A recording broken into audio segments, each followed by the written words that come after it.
Bismillahirrahmanirrahim. Assalamualaikum warahmatullahi wabarakatuh. Apa kabar pemirsa CNN Indonesia? Semoga Anda senantiasa sehat, puasanya lancar, dan selalu berada dalam lindungan Allah Azza wa Jalla. Senang sekali hari ini saya Meladia Rahma kembali hadir menjumpai Anda dalam program kesayangan kita, Gapai Kemuliaan Ramadan. Hari ini terasa spesial karena seperti biasa saya tidak sendirian, sudah hadir bersama saya di kediamannya. Ada Ustadz kesayangan kita semua, Ustadz Hilman Fauzi. Assalamualaikum Hilman. Waalaikumsalam warahmatullahi wabarakatuh.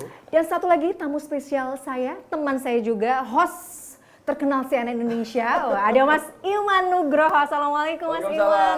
Terima kasih Mas Iman sudah hadir bersama kami. Tema kita kali ini sangat menarik karena pembahasan kita adalah jangan larut dalam kesedihan. Ini kayaknya sangat relate dengan kehidupan kita sehari-hari ya Mas Iman ya. Mungkin nanti ada pertanyaan dari Mas Iman yang ingin disampaikan pada Ustadz, kita bahas. Dan saya juga ingin mengingatkan bagi Anda pemirsa yang juga memiliki pertanyaan, Anda bisa mengirimkan pertanyaan Anda dalam bentuk video melalui nomor WhatsApp yang tertera di layar kaca. Baik, bahasan kita jangan larut dalam kesedihan, Hilman. Kadang-kadang kita ini sekarang karena kemudahan teknologi kita melihat ya Mas Iman ya. Kalau kita lihat di berita di sosial media misalnya, orang tuh kalau sudah masalah kesedihan tuh efeknya bisa kemana-mana. Ada yang depresi, kemudian mental health, dan sebenarnya nauzubillah bahkan ada yang juga berakhir dengan suicidal gitu loh. Nah sebenarnya kan Islamnya adalah sebuah agama yang solutif. Menjawab semua permasalahan dalam kehidupan kita. Nah bagaimana kemudian kita mendudukkan kesedihan itu sebagai seorang muslim yang baik, Ahilman? Tafadhol. Baik, bismillahirrahmanirrahim. Alhamdulillahirabbil alamin. Allahumma sholli ala sayyidina Muhammadin sallallahu alaihi wasallam wa ala alihi washabihi ajmain, amma ba'du. Pemirsa CNN Indonesia yang dicintai Allah Subhanahu wa taala. Senang bahagia bisa berjumpa kembali dengan pemirsa semua dalam acara Gapai Kemuliaan, dan terima kasih Mbak Mila, Mas Iman sudah hadir mengunjungi rumah kami yang sederhana ini. Mohon doanya semoga apa yang Allah titipkan ini jadi berkah dan tentunya jadi kebaikan untuk kehidupan kita. Amin ya rabbal alamin. Kali ini kita akan bicara tentang tema yang sangat menarik, yaitu jangan larut dalam kesedihan. Sebagai manusia biasa, punya rasa sedih itu wajar. Sebagai manusia yang dititipkan hati, punya rasa sedih itu normal.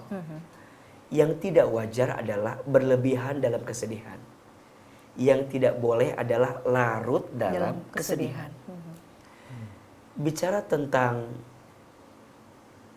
perasaan sedih, Allah Subhanahu wa taala menyampaikan dalam Al-Qur'an satu kalimat yang harus menguatkan kita. Apa kata Allah?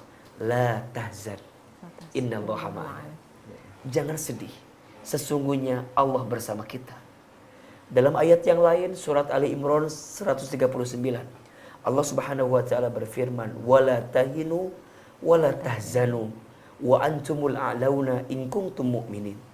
Dan janganlah kalian putus asa, jangan khawatir, jangan bersedih. Sesungguhnya kalian itu orang yang Allah angkat derajatnya jika kalian adalah orang yang beriman. Berarti sedih itu wajar, tapi menjadi tidak wajar dan tidak boleh kalau larut dalam kesedihan. Kalau kita sedikit bercermin pada kisah baginda Nabi Sallallahu Alaihi Wasallam, mungkin Mbak Mila, Mas Iman pernah dengar bahwa baginda Nabi Muhammad itu pernah sedih. Pernah juga ya? Pernah sedih. Bahkan ada tahun yang tahun itu disebut dengan tahun kesedihan, Amul Huzni. Tahun kesedihan yang dialami oleh Nabi Sallallahu Alaihi Wasallam. Kenapa? Karena waktu itu Nabi merasa sedih, kehilangan dua orang yang dicintai dalam hidupnya. Yang pertama, beliau kehilangan istri tercintanya, Siti Khadijatul Kubra binti Khuwailid, dan yang kedua, baginda Nabi kehilangan pamannya, Abu Thalib bin Abdul Muthalib. Waktunya tidak seberapa. Dan itu waktunya tidak lama. Tidak lama berselang. Maka tahun itu disebut dengan tahun kesedihan. Singkat cerita, untuk menguatkan hati Nabi yang waktu itu sedih kehilangan, kemudian Nabi juga waktu itu berangkat ke Taif tapi dicaci maki oleh orang Taif. Jadi sangat terpuruk hati Nabi, sangat sulit keadaan Nabi. Kemudian Allah memberikan kekuatan kepada Nabi dengan satu peristiwa namanya Isra Mi'raj. Nabi dikasih healing sama Allah. Iya. Dengan peristiwa Isra, diperjalankan Nabi dari Masjidil Haram ke Masjidil Aqsa. Kemudian Mi'raj, diangkatnya Nabi dari Masjidil Aqsa ke Sidratul Muntaha sampai bertemu dengan Allah Subhanahu wa taala dan diberikan apa? Perintah salat. Untuk menjadi pelipur lara kesedihan yang Nabi rasakan. Nah, pada poin ini kita sebagai manusia biasa sedih wajar. Mbak Mila pernah sedih, Ahilman pernah sedih, nggak tahu Mas Iman. Kayaknya happy beliau terus happy aja kelihatannya. Ya. Iya Mas. Maka sedih itu sesuatu yang diperbolehkan, tapi yang tidak boleh adalah larut dalam kesedihan. Gitu Mas Iman. Tapi kadang-kadang kita itu secara manusiawi ada yang perlu diomongkan gitu. Kalau di zaman kekinian mungkin bikin status. Bener itu ya. Iya kan, di aplikasi media sosial gitu. Tapi sebenarnya bagaimana sih cara mengekspresikan kesedihan yang baik ya. Baiknya seperti apa gitu. Iya.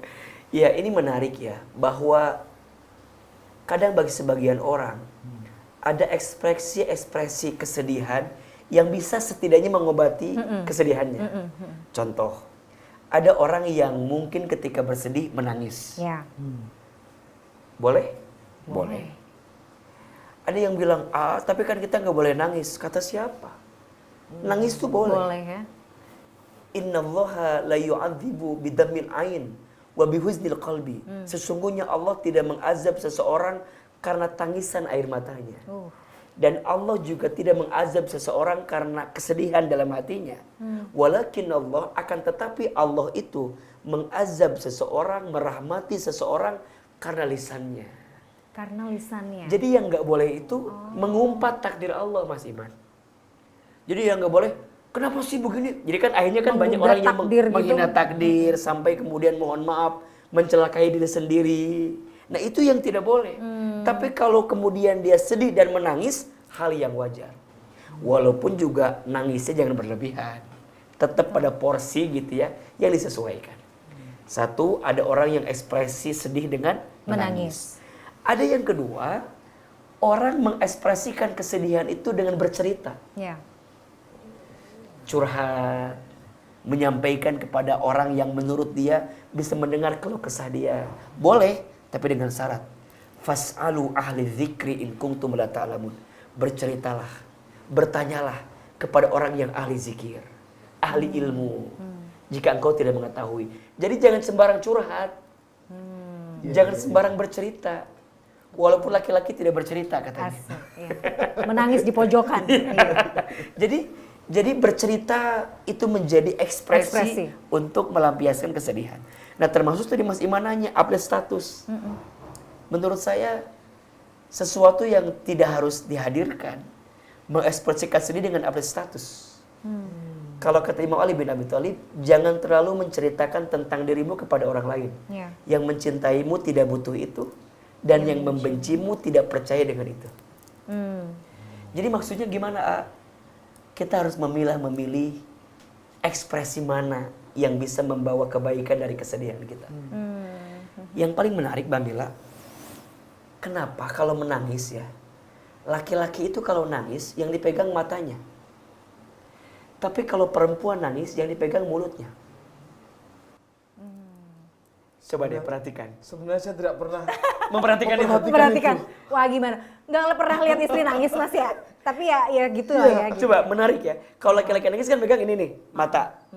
Tapi kalau perempuan Mas Iman, yang dipegang itu mulut. Iya. Bener nggak Mbak Mila? Iya. Sebagai perempuan begitu nggak? Ya kadang begini. Iya kan? Tapi kadang begini. Nah, ini katanya bahwa yang ditutup itu adalah sumber dosa yang paling banyak.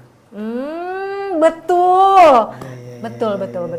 Iya. Kenapa laki-laki kalau menangis yang ditutup adalah matanya? Karena sumber dosa laki-laki yang paling banyak ada pada matanya, pandangannya. Dan kenapa perempuan kalau menangis yang ditutup adalah mulutnya? Karena sumber dosa yang paling banyak bagi perempuan adalah lisannya, mulutnya. Waduh, jadi harus hati-hati ya. Tapi apakah ada cerita mungkin di masa lalu zaman Rasulullah itu tentang ini, Tat. Ketika kesedihan yang berlebihan itu efeknya seperti apa? Artinya kan kadang-kadang saya lihat di misalnya tayangan televisi ya, misalnya di CNN, menangis sampai meraung-raung, kemudian, nah itu gimana tuh? Iya, ini yang tidak diperbolehkan. Makanya tadi kan satu kali ada seorang sahabat tuh yang nangis tuh karena sedih kehilangan ibunya kalau tidak salah. Kemudian kata orang itu, janganlah sedih, gitu kan, janganlah menangis gitu. Kemudian turunlah yang tadi tuh hadis yang saya bacakan. Allah tidak melarang seseorang menangis.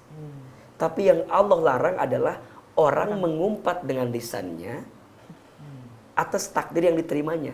Makanya suka ada bahasa gini ya, udah kalau anak perempuan gak usah ikut ke kuburan gitu ya. Ke makam. Sebenarnya kan kalau mau ditarik kesimpulannya, karena barangkali perempuan tidak bisa mengontrol emosi, perasaannya. Sehingga dikhawatirkan ketika dia mengalami kesedihan, dia mengekspresikan dengan raungan-raungan yang meracau dengan takdir Allah tadi. Itu yang dikhawatirkan. Makanya untuk menepis lara, menepis kesedihan, sholat sebagai jawaban. Ya ayyuhalladzina amanu sta'inu bis-sabri was-shalah. Innallaha ma'as-sabirin. Wahai orang-orang yang beriman, minta tolonglah kalian kepada Allah dengan sabar dan sholat. Sesungguhnya Allah bersama dengan orang yang sabar. Kadang-kadang dalam sholat itu ekspresinya salah satunya dengan menangis. Menangis, tapi justru setelah menangis Mas Iman, merasa nggak kalau kita tuh jauh lebih lega. Iya. Dengan menangis tuh rasanya, Masya Allah sih, hati tuh lebih lapang gitu. Sesenggukan, kayak gitu nggak apa-apa ya Tante? Iya. Dan itu, selama tidak merubah bacaan, selama tidak mengganggu kaifiyah yang kita hadirkan, tidak jadi masalah. Nah, yang dikhawatirkan memang ketika sholat bacaannya terganggu, kaifiyahnya jadi nggak concern, sehingga kehusyuan dalam sholat menjadi tidak kita hadirkan. Maka memang sebaiknya dipilih kapan. Kalaupun kita mau sedih, sedang sedih, ingin menangis, pilih waktu yang terbaik. Jadi penting sebenarnya bagi kita itu untuk mengelola juga kesedihan kita tuh harusnya seperti apa. Yeah. Sedih itu tetap harus kita validasi sebagai bagian dari perasaan. Betul. Fitrah manusia. Tapi bagaimana nanti kita mengelolanya dengan baik, nanti kita perlu bahas ya. Nah, itu ada amalannya. Nanti kita bahas ya. Mas Iman juga pasti penasaran. Kita harus jeda dulu. Pemirsa jangan kemana-mana. Gapai kemuliaan Ramadan masih akan kembali setelah jeda yang satu ini.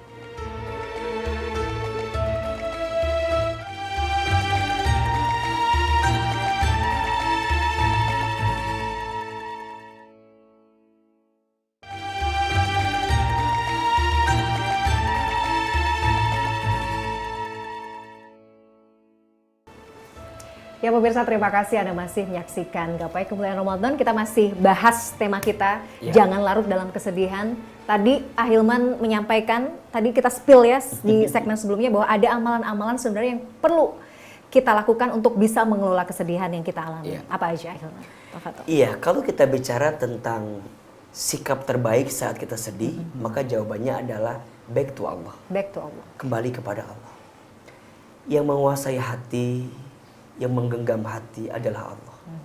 Maka belajar mendekat kepada Allah Subhanahu wa taala. Karena yang bisa menyembuhkanmu hanya Allah. Tidak ada yang lain. Maka proses yang perlu kita hadirkan dalam menyembuhkan rasa sedih di hati kita adalah mendekat kepada Allah. Dan Masya Allah, Allah itu Mas Iman, Mbak Mila, pemirsa, saking sayangnya kepada hambanya, Allah selalu menyiapkan waktu terbaik untuk hambanya mendekat lebih dekat dengan Allah. Dalam satu hari ada waktu terbaik. Waktunya sepertiga malam terakhir. Jadi Mas Iman, Mbak Mila, kalau lagi ngerasa sedih, coba belajar bangun di sepertiga malam, ambil air wudhu, bentangkan sajadah, sholat tahajud. Minta sama Allah. Air mata yang tidak akan sia-sia adalah air mata yang saat tumpah di hadapan Allah Subhanahu wa taala. Dalam satu minggu ada hari terbaik. Hari apa? Hari Jumat. Hari Jumat. Di hari Jumat itu ada jam terbaik, waktu terbaik. Kapan? Ba'da asar. Ba'da asar. Barang siapa yang berdoa di waktu asar menjelang maghrib di hari Jumat, maka Allah malu tidak mengabulkan doanya. Berdoa kepada Allah, hilangkan kesedihan kita. Yang ketiga, dalam 1 bulan ada tanggal terbaik. Ayyamul Bidh, 13, 14, 15. Pertengahan bulan. Jadi tanggal terbaik bukan tanggal 25 Mas Iman. Itu gajian. Gajian itu mah ya. Terbaik juga sih ya. Terbaik juga sih. Mas Iman ya. Dalam 1 tahun ada bulan terbaik. Bulan Ramadan. Dan sekarang kita sedang berada di bulan terbaik. Iya, 1 bulan. Bulan full. Ramadan. Ini harus jadi momentum untuk kita menyembuhkan rasa sedih di hati kita. Ramadan harus bisa mengembalikan perasaan hati untuk kembali kepada Allah. Maka doa, zikir pagi dan petang itu menjadi amalan yang bisa meredakan setiap rasa sedih di hati kita. Ada satu doa yang terangkum dalam Al-Ma'thurat, zikir pagi petang, yang jangan sampai kita lewatkan tuh. Allahumma inni a'udzubika minal hammi wal hazan wa a'udzubika minal azzi wal kasal wa a'udzubika minal jubni wal bukhl wa a'udzubika min ghalabatid daini wa qahrir rijal. Kita minta sama Allah, ya Allah, sesungguhnya aku berlindung kepadamu dari rasa sedih dan rasa lemah. Oh, rasa sedih dan rasa lemah. Jadi minta sama Allah, doa sama Allah, zikir sama Allah, karena yang bisa menyembuhkan sedihmu adalah Allah. Baru nanti praktek selanjutnya apa Ustaz? Baca Quran, perbaiki sholat, gitu. Semua hal yang mendekatkan kita dengan Allah. Sampai nanti kalau kita mau belajar tidak sedih, sibukkan diri dengan aktivitas yang berkualitas. Termasuk begini barangkali ya. Bergaullah dengan orang yang punya vibes yang positif. Karena itu ngaruh loh buat betul. kita. Energi yang positif itu nular. Energinya ya? nular. Makanya cari orang-orang yang bisa memberikan semangat dalam hidup. Lebih tegar, lebih kuat. Itu penting banget. Kalau misalnya di zaman ini ada pendekatan yang namanya kita bicara dengan psikolog misalnya. Oke. Nah, ini apakah masih masuk dalam koridor religi ya? Gitu. Iya, Misalnya cara memilih psikolog yang baik misalnya apakah yang seperti apa gitu loh, Tat? Kadang-kadang kan kita banyak pilihan ya. Iya. Gimana, Tat? Iya, setiap ilmu itu ada ekspertisnya. Ya. Artinya ada orang yang memang punya kompetensi pada bab itu. Kita tahu ada seorang psikolog yang memang beliau belajar tentang diri seseorang. Maka tidak ada salahnya sebagai wasilah untuk berbagi dan bercerita atas perasaan yang dimiliki dari kesedihan kita. Tapi ingat, yang menyembuhkan bukan dia, bukan psikolog. Termasuk izin, kita berobat dengan dokter. Yang menyembuhkan bukan dokter. Yang menyembuhkan adalah Allah. Psikolog, dokter, ini wasilah ikhtiar kita saja dari semua rasa sakit yang kita rasakan. Jadi kalau ditanya boleh nggak Ustaz? Boleh, selama tidak melenceng dari nilai-nilai syariat, diperbolehkan. Kan ada juga ya yang kemudian memberikan arahan secara psikologis, kemudian juga ada yang ngasih pandangan-pandangan secara spiritualis gitu. Nah itu juga menjadi pendekatan yang bisa kita hadirkan untuk menjadi bagian alternatif atas kesedihan yang kita rasakan. Itu menarik sih. Nah sekarang kan memang ada banyak metode sebenarnya dalam mengelola kesedihan ya. Bahkan ada yang mungkin menawarkan paket untuk healing misalnya dengan meditasi dan segala macam terapinya lah gitu. Nah kita tuh kan sebagai umat Islam sebenarnya punya cara recover sendiri kan gitu ya. Tapi apakah kita juga diperbolehkan mengikuti hal-hal seperti itu? Iya. Jadi begini, manusia itu di dalam dirinya Allah hadirkan 3 unsur. 1 akal, 2 jasad tubuh, 3 kolbu hati. Akal dikasih asupan, ilmu pengetahuan. Jadi ini akal kalau nggak dipakai belajar akan buntu gitu. Jadi nggak berfungsi dengan baik. Maka belajar, menyimak kajian, ini bagian dari mengaktifkan akal. Ada yang kedua jasad, harus kita aktifkan. Lapar, makan, haus, minum, olahraga dan seterusnya. Itu adalah bagian mengaktifkan tubuh kita, jasad kita. Ada yang ketiga, hati. Banyak orang yang sibuk, pengen badannya sehat, Banyak orang yang sibuk pengen akalnya sehat, tapi sedikit orang yang berpikir bagaimana hatinya sehat. Padahal semua penyakit itu bermula dari hati. Fi qulubihim maradun fazadahumullahu maradu. Di hati mereka ada penyakit. Yang penyakit hati itu menjadi sebab bertambahnya penyakit-penyakit yang lainnya. Maksud saya, silakan kita menyembuhkan sedih dengan berbagai metode yang dihadirkan tadi, karena itu mengaktifkan akal, gitu ya.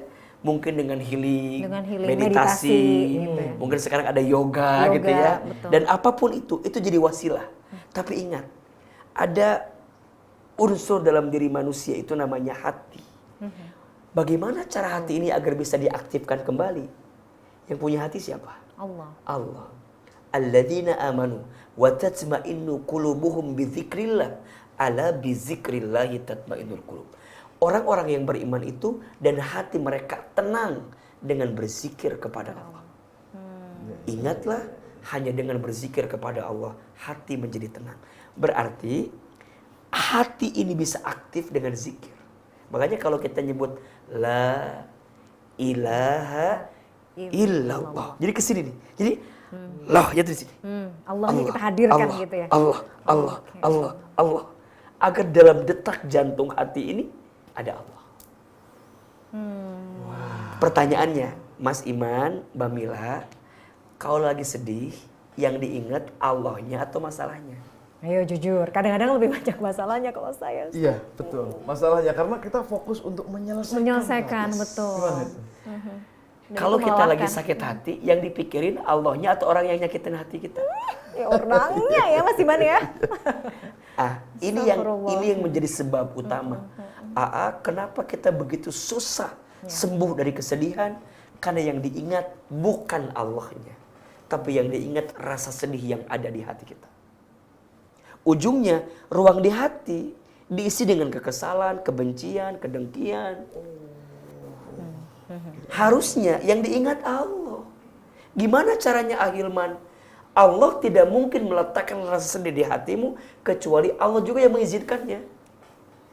Berarti ada jarakmu dengan Allah yang tidak baik-baik saja. Allah ingatkan kamu dengan alarm disakiti dengan kesedihanmu, gitu loh. Jadi dari kesedihan itu arahnya akarnya bisa kemana-mana ya, gitu ya. Makanya jadi hati-hati. Betul. Kenapa orang tidak bahagia? Jawabannya kurang zikir, banyak mikir. Siapa itu? Ada lagi, tidak bahagia, cicilan rumah. Itu curhatan ya pemirsa. Nah, ayo ini masalah cicilan. Ayo. Ketika punya cicilan, yang diingat Allahnya apa cicilannya? Cicilannya. Kan udah bingung gimana caranya cicilan lunas gitu ya. Iya. Kan kalau mikir Allahnya nih, ini sederhana ya. Kalau mikir Allahnya kita akan introspeksi. Kenapa kita nyicil? Kita lupa kemarin kita membeli yang bukan penting mendesak buat kita ternyata. Ternyata Allah bikin kita puyeng pusing dengan cicilan kita. Kita lupa ngejar orangnya, lupa ngejar Allah. Maka sekarang Mas Iman cicilan dia bayar kayak gitu. Tapi utang juga bayar di hati, gitu ya. ruang untuk Allahnya Allahnya harus diperluas. Ya. Masya Allah. Menarik sekali. Mas Iman tampaknya masih ada banyak pertanyaan yang akan disampaikan nih Ustaz. Menggelora. Biar nggak sedih ya. Oke, tahan dulu. Tapi kita harus jeda. Pemirsa jangan kemana-mana. Gapai kemuliaan Ramadan masih akan segera kembali setelah jeda yang satu ini. Tetaplah bersama kami.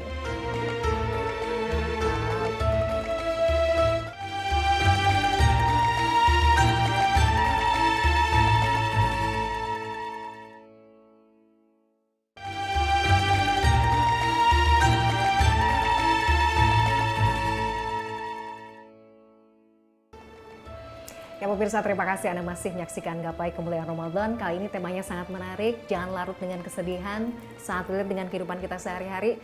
Tapi memang kalau bicara soal kesedihan, tadi Ustadz sudah menjelaskan ya, bahwa kalau kita memelihara nih, nggak bisa mengelola kesedihan, itu efek dominonya kemana-mana. Panjang. Iya kan, panjang ya Mas Iman ya. Iya. Jadi pintar-pintarlah kita mengelola kesedihan, karena itu sebenarnya itu juga bisa merusak agama ya. Iya. Ahilman ya. Iya, makanya begini. Kalau kita bicara ujian hidup ya Mas Iman, bahwa setiap orang itu akan diuji kok dengan ujian masing-masing. Kalau kita melihat surat Al-Baqarah 155, 156 misalnya, Allah berfirman, A'udzubillahi minasyaitonirrajim. Walanabluwannakum bisyai'im minal khaufi wal ju'i wa naqsim minal amwali wal anfusi wath thamarati wa basyiris sabirin. Dan pasti kata Allah, kami akan menimpakan kepada kamu sekalian dengan sedikit ketakutan. Yang bikin sedih takut kan? Wal ju'i dan kelaparan. Wa naqsim minal amwal dan sedih karena kekurangan harta. Wal anfus dan sedih, takut karena kegoncangan jiwa. Wath thamarot dan buah-buahan. Kalau kita diuji dengan ujian itu jangan bikin sedih. Sungguh kata Allah, wa basyiris sabirin. Engkau sedang diberikan kabar gembira. Kabar gembira Bagi orang yang sabar. Jadi kalau Mas Iman, Mbak Mila, AA diuji itu lagi dikasih kabar gembira sama Allah. Cuman kan kita nggak pernah memahami itu sebagai kabar gembira. Karena pahit gitu kan. Pahit. Nah, enak gitu. siapa yang bisa memahami itu sebagai kabar gembira? Orang yang sabar. Siapa orang yang sabar itu? Alladzina idza asabatuhum musibah qalu innalillahi wa inna ilaihi raji'un. Orang yang sabar itu orang yang ketika ditimpa musibah, rasa sedih, kecewa, gelisah, dia mengatakan, sesungguhnya semua milik Allah. Dan akan kembali kepada Allah. Ini poinnya buat kita. Sesedih apapun kita dalam hidup, jangan khawatir. Kita punya siapa? Punya Allah. Ini kunci utamanya. Ketika kita sedih itu kadang-kadang ekspresinya kan macam-macam ya, Tat. Ada yang nangis, ada yang non sewu marah. Nah itu gimana, Tat? Menyalurkan kesedihan kita dengan benar lah, agar tidak membawa kerugian-kerugian berkelanjutan gitu. Iya, makanya nanti ada kok sedih yang diperbolehkan. Ada sedih yang diperbolehkan. Ada ya? Ada. Kan kita tuh kalau bisa sedih mungkin ada dua hal kalau kita bagi. Satu, sedih karena dunia. Oke. Dua, sedih karena akhirat. Coba, Mas Iman lebih banyak sedih karena urusan mana nih? Akhirat apa dunia? Dikulik nih Mas Iman. Dunia pastinya. Iya lagi, kita tuh begitu ya. Malu kita nih. Obrolan kita dunia semua nih. Iya betul, ya Allah. Padahal ada sedih yang diperbolehkan. Sedihnya apa? Akhirat. Misal, satu kali ada kisahnya Bilal bin Rabah. Yang satu kali Bilal tuh pernah diminta untuk azan di masjidnya Nabi SAW. Tapi Bilal tuh nggak mau. Kenapa? Nggak kuat. Jadi ketika cucunya Nabi Hasan Hussein tuh minta, udah azan di masjidnya Nabi, di Masjid Nabawi, kata Bilal, bukannya aku nggak bisa, tapi aku nggak kuat. Ketika aku mengucapkan Allahu Akbar, yang terbayang wajah Nabi SAW. Nah, kan ada yang mengekspresikan dengan seperti menghindar jadinya kan. Iya. Tapi ya karena sedih. Nah, sedihnya Bilal itu sedih akhirat. Sedih takut dosa. Sedih amal masih sedikit. Jadi bukan sedih cicilan. Bukan sedih urusan dunia yang sesaat. Nah sekarang pertanyaannya, berapa banyak energi kita habiskan hanya untuk meratapi kesedihan yang sifatnya dunia, sementara sesaat. Rugi loh. Kayaknya memang waktu kita tuh ya tanpa kita sadari ya kita habiskan untuk memikirkan hal-hal yang fana ini, yang seperti Ustadz bilang ya.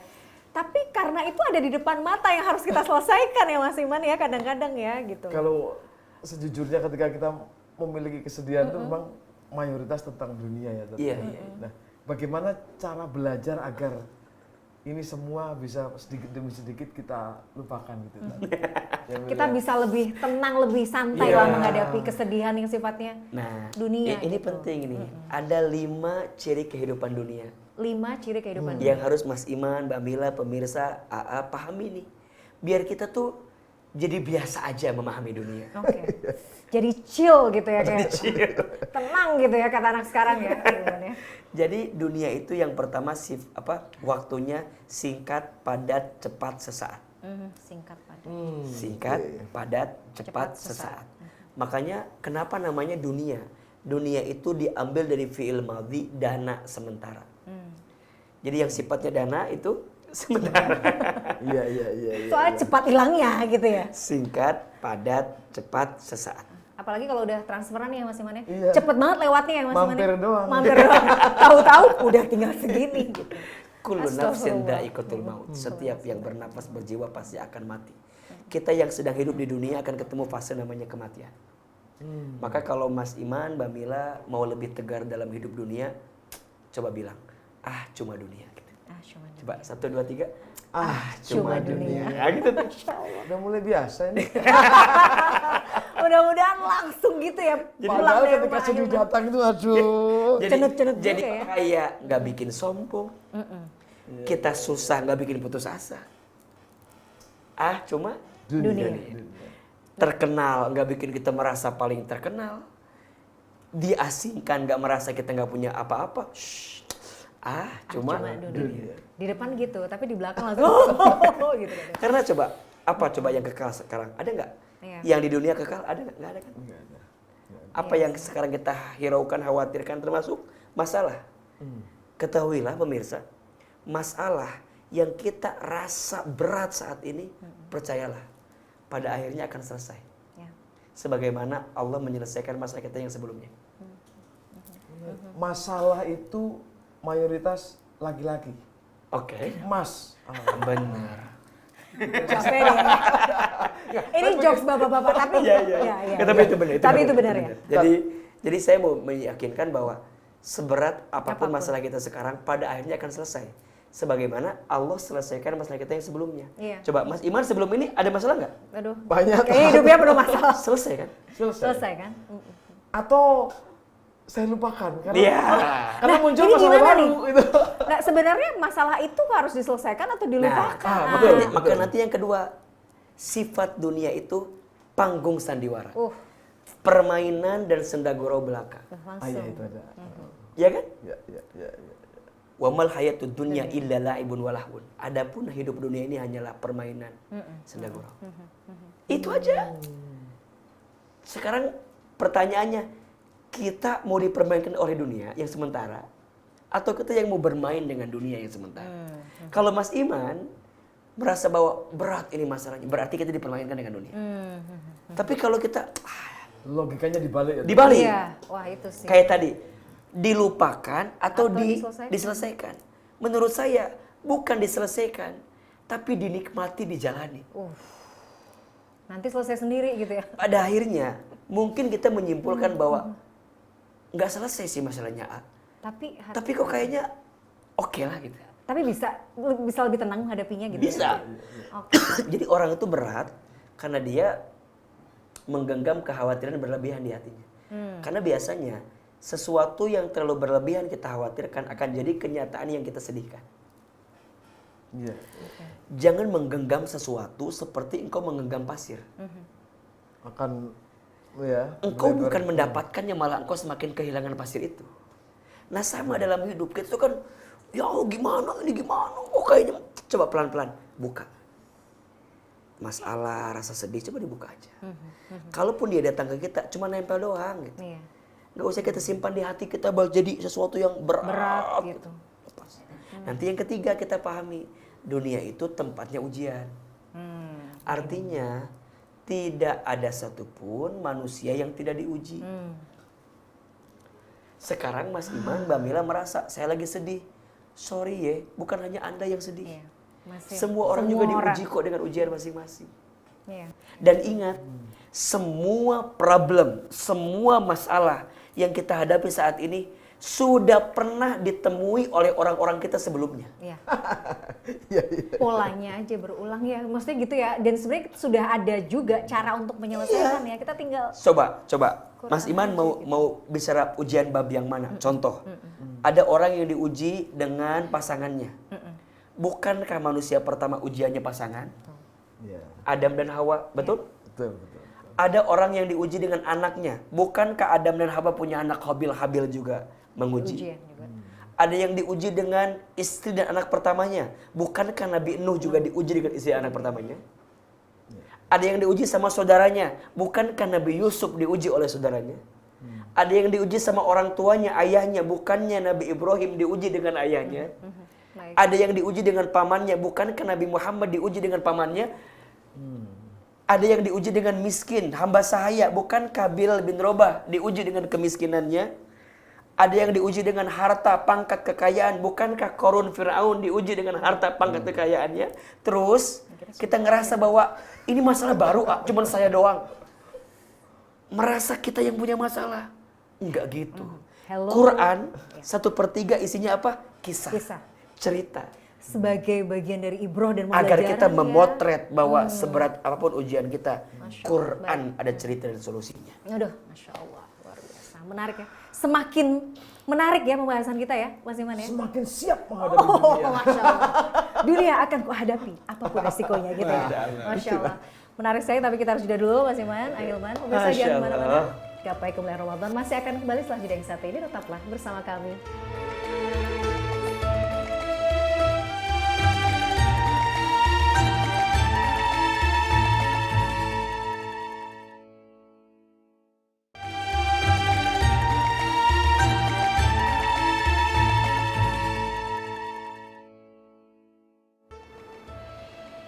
Pemirsa, terima kasih Anda masih menyaksikan Gapai Kemuliaan Ramadan. Seperti biasa di segmen terakhir ini, Ahilman. Ya. Ahilman akan menjawab pertanyaan Anda pemirsa yang sudah masuk melalui WhatsApp dalam segmen Ustadz Menjawab.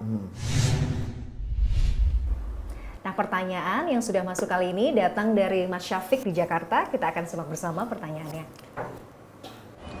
Assalamualaikum Pak Ustadz, saya Syafiq, izin bertanya, bagaimana kita memastikan profesi atau uang yang kita peroleh adalah halal? Mengingat saat ini profesi yang sangat beragam dan menjangkau usia, seperti content creator di berbagai bidang, pastikan uang haram bukan sebatas uang mencuri atau tindakan kriminal. Apakah ada ketentuan tersendiri dalam profesi yang terlihat baik? Terima kasih. Ya, terima kasih Mas Syafiq atas pertanyaannya. Soal penghasilan halal, Ahilman. Kadang-kadang kan karena saat ini ya di era yang sudah modern, arus informasi juga luar biasa gitu.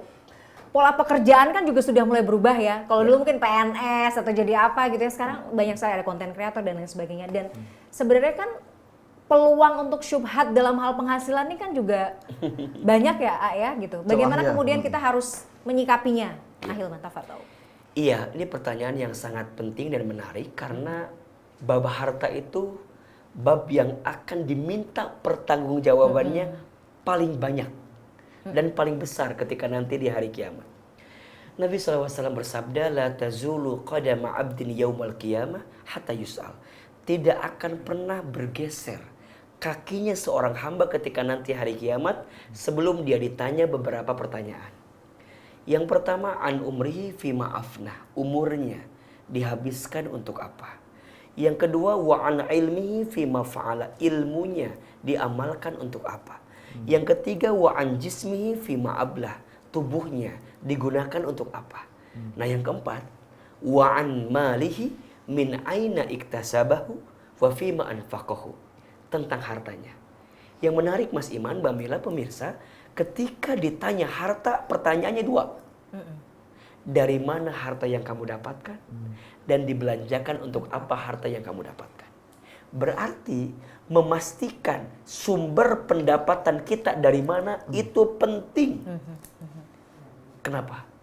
Karena mohon maaf, jika ada yang haram yang kita makan, tidak akan mendatangkan kebaikan, tidak akan membawa keberkahan, hanya akan menjadi bahan bakar yang membakar kita di dalam siksa api neraka. Maka hati-hati dengan harta yang haram. Pastikan, tanyakan, komunikasikan. Kalau kita merasa bahwa ada yang gak jelas gitu, tinggalkan. Kalau ada yang kita merasa bahwa ini ada haramnya, berani meninggalkan. Mohon maaf, tidak akan pernah mendatangkan kebahagiaan daripada harta yang haram. Satu kali ada seorang pemuda yang berdoa luar biasa, tapi doanya tuh nggak dikabul-kabulkan. Ditanya, kenapa doanya nggak dikabulkan? Kata Nabi, bagaimana mungkin Allah mengabulkan doanya? Makanannya haram, minumannya haram, pakaiannya haram, pendapatannya haram. Itulah yang menghambat doanya dikabulkan di hadapan Allah Subhanahu wa ta'ala. Bahkan di antara yang membuat tertolaknya doa karena harta haram, bahkan dicabutnya berkah dalam hidup karena harta yang haram. Termasuk, ini nasihat guru saya bagus sekali, Mbak Mila. Kalau ada di antara kita misalnya, suka bertanya begini, kenapa ya kok saya nggak punya waktu buat baca Quran? Mohon maaf, bukan tidak punya waktu baca Quran, tapi mungkinkah ada yang haram kamu makan sehingga menghambat hatimu untuk mau baca Quran? Menghalangi. Dahsyat ya. Dahsyat sekali. Maka ada satu doa yang Nabi ajarkan untuk kita baca setiap hari Jumat pada asar. Boleh kita baca mungkin ya? Boleh. Saya sekali, Mbak Mila, Mas Iman sekali. Bismillahirrahmanirrahim. Bismillahirrahmanirrahim. Allahumma kfini Allahumma kfini bihalalika bihalalika an haramika an haromika wa aghnini wa aghnini bifadlika bifadlika amman siwaka. amman siwaka. Ya Allah, Ya Allah, cukupkan aku cukupkan Cukupkan aku dengan yang halal dengan yang halal dan jauhkan aku dan jauhkan dari yang haram dari yang haram dan kayakan aku dan kayakan kayakan dengan karuniamu dengan dengan karunia daripada aku daripada bergantung kepada selainmu. bergantung kepada selainmu. Perhatikan doanya. Insya Allah. Ya Allah, cukupkan aku dengan yang halal dan jauhkan aku dari yang haram. Haram. Ini rumus. Yang halal pasti cukup. Yang haram sebanyak apapun tidak akan pernah cukup. Maka izin ya, siapapun kita yang sibuk dengan yang haram, maka Allah akan cabut pada yang halal. Jadi siapapun kita yang sibuk dengan yang haram, Allah cabut nikmat pada yang halal. Dan itu sudah menjadi sunatullahnya seperti Dan itu itu ya? sudah menjadi sunatullah kan, perhatikan aja. Misalnya ada rumah tangga yang berpaling. Di luar rumahnya mungkin ada seseorang yang dia suka gitu ya. Menarik tapi dia perhatian. berkhianat kepada pasangannya. Padahal secara casing, secara penampilan ada yang bilang kayaknya yang Yang sahnya justru. yang sahnya lebih oke. Kok Tapi bisa ya, kok gitu bisa berpaling? Mohon maaf. Ternyata nikmat pada yang halal dicabut sama Allah. Karena sibuknya kita dengan yang haram. Iya, iya. Jadi harus hati-hati ya. Bagaimana memilih pekerjaan Iya. dan membawa hasil dari apa yang kita kerjakan ke rumah itu penting karena efeknya tidak hanya di dunia ya. Iya. Dan bukan hanya kita sebagai orang yang mengambil, tapi bayangkan keluarga kita, pasangan kita, anak kita. Boleh jadi faktor kenapa kita tidak menemukan kebahagiaan di rumah tangga. Izin mohon maaf. Boleh dicek. Boleh jadi ada harta haram yang kita bawa pulang ke rumah. Tapi kan bukannya ketika kita Sedekah. bersedekah Iya. kan katanya bisa membersihkan. Harta ya. Mungkin saya yang awam ya. Kalau gitu gimana, Pak? Iya. Iya, konsep begitu. Iya. Bukan berarti kita membolehkan yang haram. Jadi cara berpikirnya bukan kan nanti ada sedekah. Bersihin aja sama sedekah. Oh, iya, iya. Sama kayak gini. Ada orang umroh pakai uang korupsi. Ayo saya mau tanya, menurut Mas Iman gimana? Ya Beliau kritikus agak susah tajam sih. nih. Agak susah sih gitu. Oke. Ada yang bilang begini, umrohnya sah ketika rukun syaratnya terpenuhi. Terpenuhi. Tapi diterima atau tidaknya belum tentu. Berarti uang haram untuk hal yang haram-haram aja gitu ya. Gak Uang gitu baik- juga. Nggak gitu juga. Aduh, masih Iman. Aduh. Jadi ada alasan buat Ada kamu jangan alasan. cara. Ya udah gitu. Tapi ada, maksudnya siapa sangka mungkin ada orang yang berpikir Opsi seperti begitu. itu gitu loh. Ya makanya gini, Iya. jangan memberi celah pada yang haram. Betul, setuju saya, Tat. Bukan uang haram buat yang halal. Bukan begitu. Cara mencatatnya nggak begitu. Haram buat yang haram aja gitu ya. Karena begini, Allahu thayyibun. Wallahu la yuqbalu illa thayyiba. Allah itu maha baik dan Allah hanya menerima yang baik-baik. Berarti kalau kita ingin menjadikan kebaikan dalam hidup kita, pastikan sumbernya juga baik. Jangan nipu orang, jangan zolim sama orang, jangan ambil hak orang. Karena mohon maaf kan sekarang lagi musim sikut kiri, sikut kanan. Yang Betul nggak? penting saya tampil, Yang penting saya dapat naik. kursi misalnya. Iya. Yang penting saya dapat kedudukan, yang penting saya dapat harta. Mohon maaf. Hukum dunia mungkin masih bisa kita mainkan. Tapi hukumnya Allah Kita tidak bisa. tidak bisa kita mainkan. Dan Allah tahu apa yang kita bawa, Allah tahu apa yang kita ambil. Dan semua akan diminta pertanggungjawabannya di hadapan Allah Subhanahu wa taala. Aduh, berat ya. berat sekali, artinya gini, kita tuh harus berpikir 2 kali gitu loh. Iya. Apa yang kita hasilkan, apa yang kita berikan kepada keluarga kita, Makanya mendingan jangan nyari banyak, yang penting cukup. Itu Tat. Cukup. Untuk beli mobil cukup. Cukup. Iya. Beli rumah Mas? Beli rumah cukup. Untuk nabung masa depan cukup. Itu namanya kaya. Jadi jangan nyari banyak, tapi nyari cukup. Cukup Nyari ya. Karena yang banyak belum Belum tentu tentu cukup. Betul. Tapi yang cukup pasti cukup. Iya kan nggak mungkin tiba-tiba jadi kaya kan dari Betul, mana. betul. Jadi cukup itu Allah yang ngasih. Makanya ada istilah namanya qanaah. Merasa cukup dengan pemberian Allah. Merasa bahwa semua yang Allah berikan itu yang terbaik. Dan izin ya, AA, kenapa ada orang yang suka melihat berlebihan? Karena masih membandingkan dirinya dengan orang lain. Jadi capek, jadi lelah. Sudah, minta yang cukup aja. Sudah, minta yang cukup aja dan berkah ya. Yang kita penting carikan berkah halal. halal. Halal. Masya Allah. Karena Allah Amin. menyukai yang baik dan ingin ya menerima dari kita yang baik Yang juga baik-baik ya. saja. Masya Allah. Gimana Mas Ilman? Banyak pencerahan? Semakin melegakan. Kita merasa bahagia karena tidak seberapa kaya. Jadi nanti Yang penting cukup. ditanya-tanyanya nggak banyak. Iya gitu ya, hisapnya nggak lama gitu ya. Masya Allah, luar biasa, bisa. Jadi lebih pede gitu ya.